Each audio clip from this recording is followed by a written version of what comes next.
Hey, today I'm talking about emotional projection. So there's this common theory within psychology, and I don't even know if it's just a theory.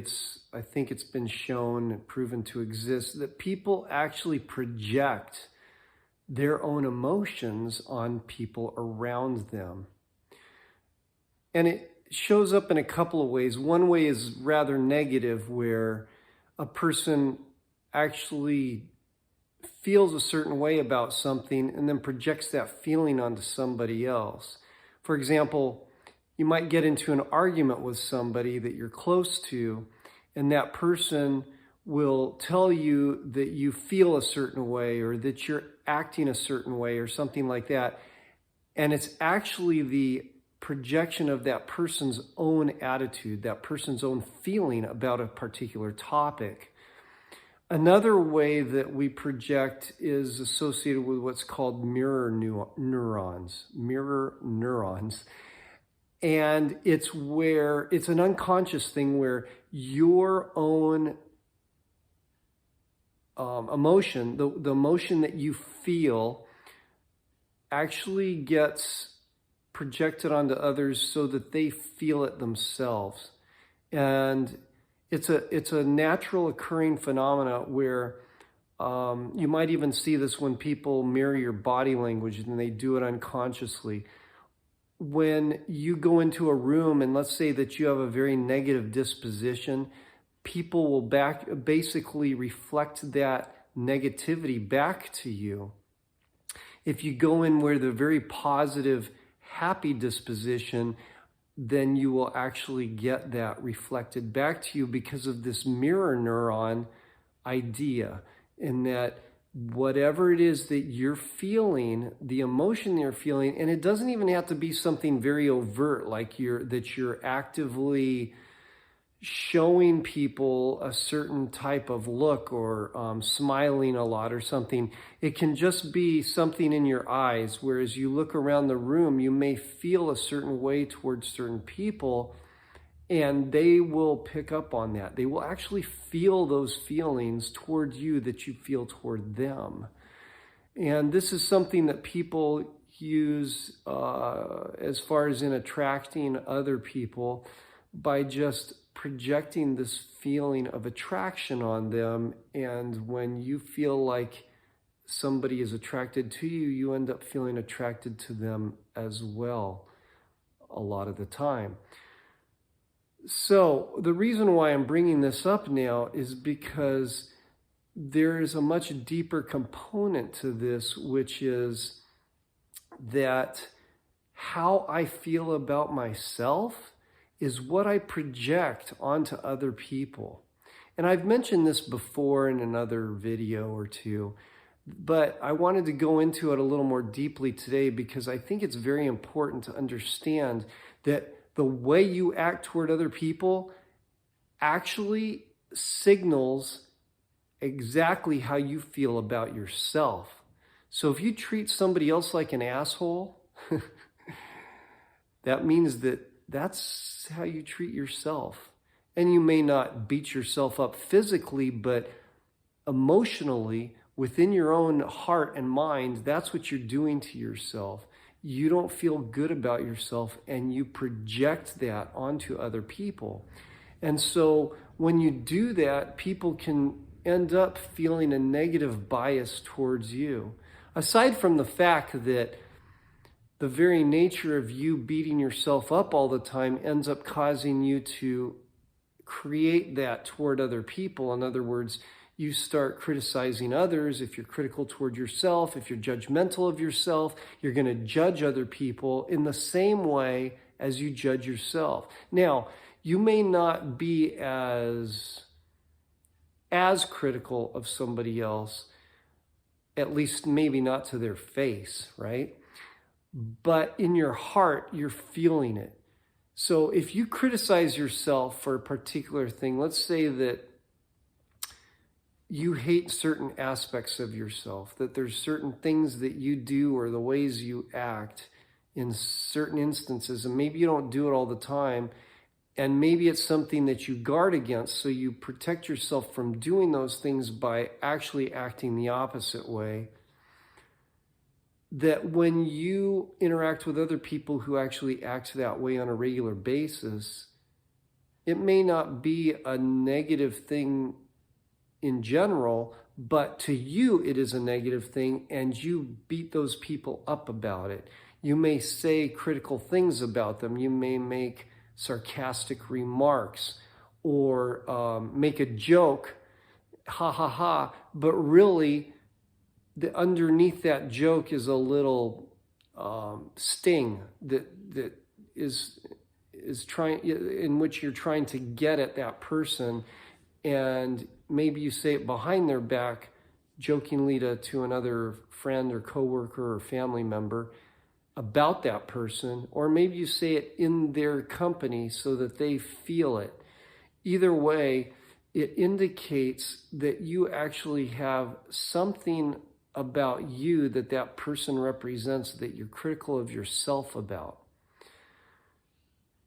And the importance of understanding this is that as you begin to look at the ways you think about other people, not just act toward them, but think about other people, these negative attitudes, these negative feelings that you have toward others around you in your environment. And they don't have to be just people that are friendly to you or people that you work with that are just associates, but this could be your enemies, people who you think about, and when you think about them, you vilify them. You make them as if they are your mortal enemy. All of these attitudes, these emotions, these outbursts that you have, maybe not outwardly outbursts, but internally, where you're thinking to yourself and maybe even muttering under your breath, I can't believe this person did that. I hate that motherfucker, or whatever. Those things, those attitudes, those feelings are actually a reflection of a criticism that you have about yourself. And you may think or say to yourself, oh, I'd never do those things. I'm not criticizing myself. I don't do that kind of thing. But there's a part of you that either has done that in the past, or maybe there was this message ingrained in you that is not a natural part of you. It's a program that you've run where you've become critical of yourself and others for even thinking of doing those kind of things. And so it's a criticism that maybe you avoid the criticism internally by avoiding doing those things, but you still have that criticism within yourself, of yourself, which prevents you from doing it. Even though this may be a thing that culturally it's something that you've grown up with. And so if you were in a different culture, it might be something that is acceptable.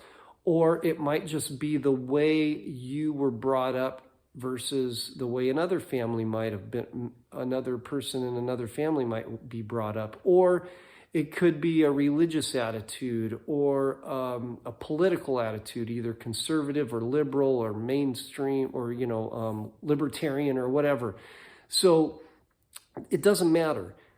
The whole point is that these ingrained feelings, these criticisms, these judgments that you have toward yourself, or these judgments that you've maintained and built up within you, they're little pricks against yourself that you then prick others with.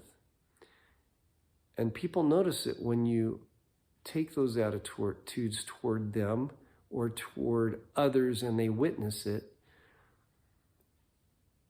It's good for you to start observing that. Start paying attention to when you're doing that, when you're criticizing somebody else, when you're judging them, even if you're not outwardly doing it, but internally, when you start feeling that negative feeling towards somebody else because of something they did or said, or something that you think they are doing, or something that you think they're thinking, And then go into it and say, well, do I really feel this way toward myself? Is this something that bothers me because there's an element of it in my background? Maybe I got criticized for that at some point in my life.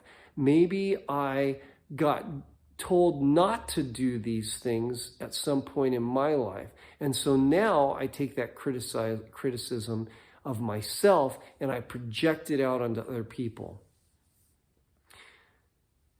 This is a really good exercise. And when you do this on a regular basis and you catch yourself and you can start reflecting it back on yourself and really be honest and say, you know what? I'm giving that person shit because really it's a problem I have with myself. I'm judging that person because I really am judging myself. I'm criticizing him or her because it's the way I criticize myself. And then make efforts to let go of that self-criticism. Begin to let go of that judgment. Ask yourself, can I stop criticizing myself? Can I let go of this self-criticism? Would I let it go? Am I ready to let it go? And continue that practice. You can even use the tapping method with it. Even though I feel critical of myself in this area, I deeply and completely love and accept myself. Do that 3 times. This criticism, this self-criticism, this criticism, this judgment, this self-judgment, this judgment of myself, this self-judgment, this self-judgment.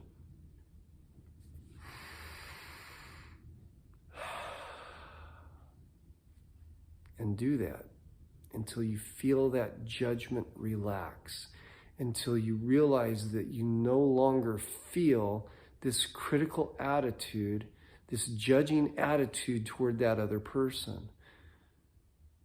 Because it's really about judging yourself.